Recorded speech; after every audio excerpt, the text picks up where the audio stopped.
that is. Trump firing back in a series of tweets to those comments made by the president in that new interview that we first shared with you yesterday. The president-elect also defending his charitable giving and his foundation while dismissing the United Nations, calling it a club for people to have a, quote, good time. This, as we are 24 days away from inauguration. Let's begin our coverage this hour with our Jessica Snyder. She is live in Palm Beach, Florida, where the sun has come up. What are you hearing? Well, you know, Poppy, by the looks of it out here at Mar-a-Lago, it is mostly quiet. You know, the president-elect staying mostly out of the public view over the past few days over Christmas. That is, of course, except for Twitter, where Donald Trump is fighting back on some topics and even lashing out. The president-elect going after President Obama after Obama speculated he would have won a third term if it was possible, using his message of hope and inclusion. I'm confident that if I had run again and articulated it, I think I could have mobilized a majority of the American people to rally behind it. Trump tweeting, Obama said he thinks he would have won against me. He should say that, but I say no way. Then boasting, the world was gloomy before I won. There was no hope. Now the market is up nearly 10% and Christmas spending is over $1 trillion. Trump seemingly overlooking Obama's record of cutting unemployment to a 9-year low and taking credit for holiday spending figures that aren't final numbers. Trump also going after his favorite target, the media, over his charity. The president-elect claiming he gave and raised millions, tweeting, all of which is given to charity and media won't report.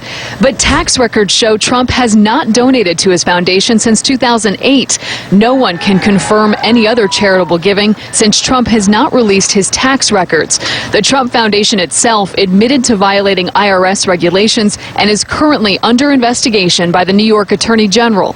Right now, we need to have a president who is free of conflict of interest. That means dissolving the foundation. That also means President Trump selling off his business interests that create conflicts of interest, making sure there's no foreign government money coming into his operations.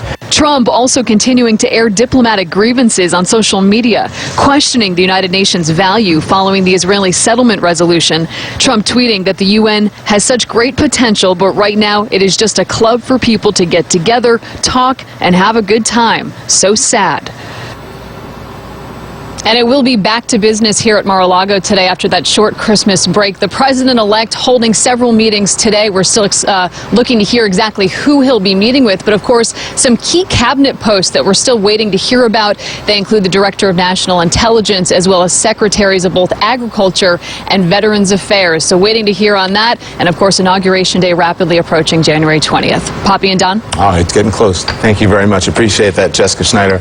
Let's get a discussion started now with our panel. Senior congressional correspondent for the Washington Examiner and podcast host of Examining Politics, David Drucker, and CNN contributor and New York Post columnist Selena Zito both join us. So let's talk about this, about who would win now. We will never know who would win now, would we? No. And this is part of life. There's a lot of do-overs I'd like, but I don't. So why is this happening? Why would the president-elect even respond to? Because this is who he is and what he does. He does not believe in walk softly and carry a big stick. Apparently, he believes in talking loudly and making sure that everybody knows what we already know. And I don't know how else to really get into his head other than to say that it seems as though he's very protective. He always has been throughout his real estate and his television career, of making sure that people understood just how important and famous and victorious he is. And that's just, and I think from his perspective, really politically, he probably looks at it like this. This is what got me where I am. This is what my supporters like, this brash, take no prisoners, throw out convention sort of behavior. And so why should I stop doing it? Because after all, I won. He's not running against Obama. He ran against Hillary Clinton. This is not Hillary Clinton. Yes, and soon he'll be running against Chuck Schumer, the Senate minority leader, and Nancy Pelosi. In other words, this is how he is going to conduct politics. He thinks it works, and so far we can't disprove him because he was elected president. So with so much going on right now, Selena, on the international stage, from Israel to obviously the crisis in Syria and much, much more, he tweeted about the country being what he called gloomy before he won. He tweeted about winning, which they just talked about, and how he would have beaten the current president. And he also tweeted about his foundation last night. Let's look at some of these. He said, the DJT Foundation, unlike most foundations, never paid fees, rent, salaries, or any expenses. 100% of the money goes to wonderful charities. And then he tweeted, I gave millions of dollars to the DJT Foundation, raised or received millions more, all of which is given to charity, and the media won't report. So what we do know is that he said he will shutter this foundation. It's going to be tough because it's being investigated by the New York Attorney General. We also know from CNN's review of the documents, he hasn't given himself to this foundation since 2008. And he hasn't held a press conference in 5 months. It is 5 months today, so we can't ask him questions about this. Right. Well, you know, as far as the foundation goes, yes, he created in '98. He put his children in charge of it in 2006. He personally hasn't given money since 2008, but he has raised tens of millions of dollars, and he has given to, you know, his foundation itself has been philanthropic. It's also, you know, done some things that, you know, were outside the lines of what foundations should be doing. But beyond that, you know, David is right. Trump uses Twitter to project strength, and he uses it to leverage his strength for whatever he's going to do next. And he gives you those hints every time he sends out a tweet. He's letting you know how he feels about something, like when he was talking about President Obama. I like the fact that he acknowledged, he gave him sort of a hat tip, like, okay, I know you needed to say that. I would have said it too. But Selena, but no way I would have. You would have beat me. On the truth about the foundation, though, the foundation is apparently admitted in the IRS filings to self-dealing, and then getting back to it again, he hasn't donated since 2008, $5.4 million, but that was not since 2008. We won't know because he hasn't released the returns. From 2009 to 2014, the foundation raised $4.36 million, $2.5 million from New Yorkers. That's what records show. But again, we still don't know all of it. And the foundation, basically, if you look at the records and what he's accused of, and especially by Eric Schneiderman here in New York, doing the same things that he accused Hillary Clinton and the Clinton Foundation of doing during the campaign. Right. I mean, and the problem is there's such a gap of what we don't know. And until this is either unfolded through the Attorney General's office in New York, or is closed and the IRS information is eventually revealed, that's going to remain a mystery. The one thing he did do good is that he said that he's going to shutter it. Again, there's a lot of entanglements that are going to hinder him from doing that, but he's sort of projecting to people, I'm going to start doing the things I need to do to close my business. But he can't do it right away because of the New York, right? Right. It could be a while. David, let's turn to the inauguration, because it's 24 days until he makes this address. And first of all, is he going to use a teleprompter or not? I'm fascinated by that. No, everyone has since Reagan. But more importantly, we now know who's going to write the remarks, and that is Stephen Miller, the same guy who wrote the RNC address. It was very dark. It was very ominous. It talked about I alone can fix it. And so the question is, will this inaugural address be the same tone as a campaign, RNC address, or will it be one of unity? What do you think? Well, I think it'll be a mixture. I mean, if you look at what is important to Donald Trump, I think that he's going to talk about those issues that he wants to deal with as president, and I think that he's going to do it in his own unique fashion. I think Stephen Miller, writing. I get him confused as well. Right, a lot of Millers. No offense to the Millers. I think that, I think that if you look at the inaugural address and then saw how Trump's remarks sort of evolved from the convention through Election Day, he never fully abandoned that sort of dark, ominous tone about where he thought the country was, but he did sort of change the tone a little bit, and he talked more about unity and more about wanting to bring the country together. So I think we're going to see a mixture. The thing about Trump is he doesn't do grand oratory or sort of stately oratory in the way that we're accustomed to with presidents. I mean, certainly not like Obama or Reagan, but not even like George W. Bush, who would deliver a very sort of presidential speech.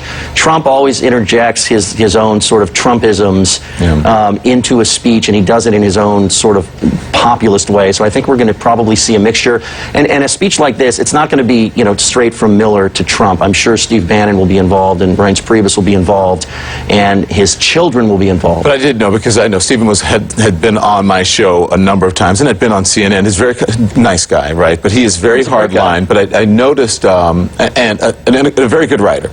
But I noticed when Kellyanne Conway came on, his tone in the speeches softened. That was an influence that she had on, I would think, Stephen Miller's right. Right, because they recognized that I alone can fix it was too Chavez-esque, and that they needed to do something a little bit more American, and I think that's what you'll see from Donald Trump on Inauguration Day. Yeah.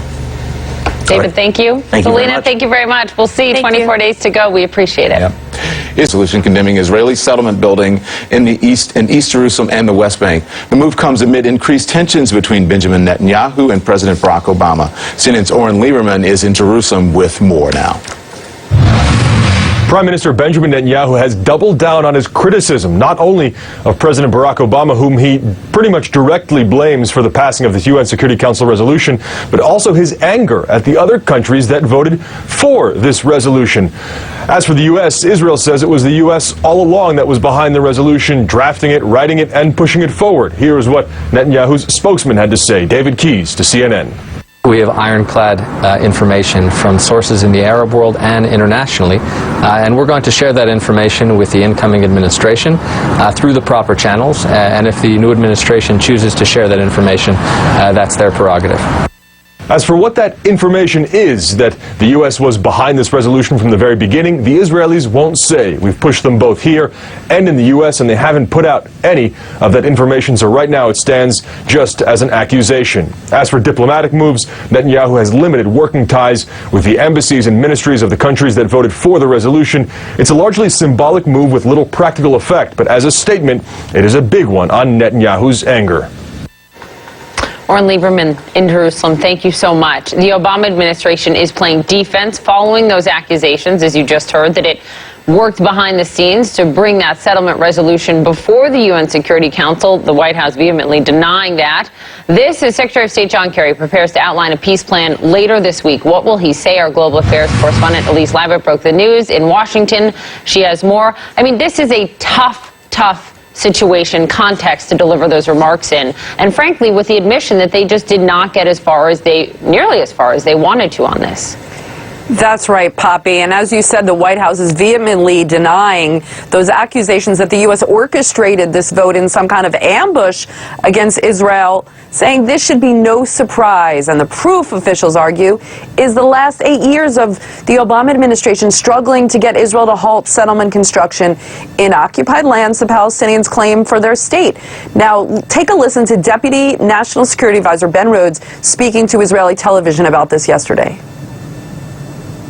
By definition, it's not an ambush when President Obama and Secretary Kerry have been saying in hundreds of conversations and in public comments that Israeli settlement activity was pushing into the West Bank in a way that was making the two-state solution unachievable.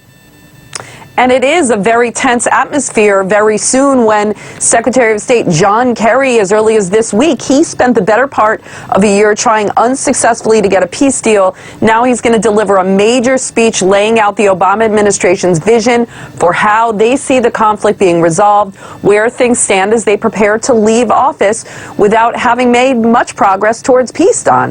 Elise Labott, thank you very much. I appreciate that. The world is paying close attention to the diplomatic